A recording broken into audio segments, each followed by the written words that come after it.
歡迎嚟到我哋嘅繪本故事啊！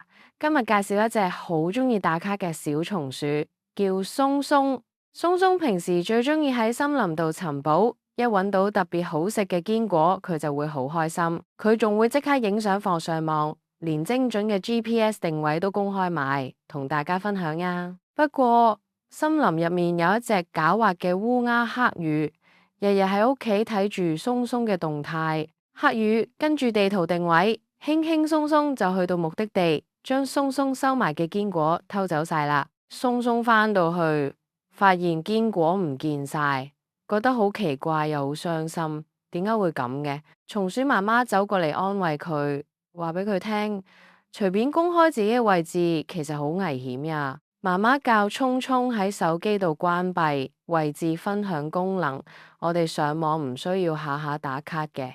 之後松松再揾到好嘢食，只會分享靚相，黑羽就再揾唔到佢啦。記住啊，網上嘅朋友唔需要知道你隨時隨地喺邊度，保護行蹤就係保護自己嘅安全。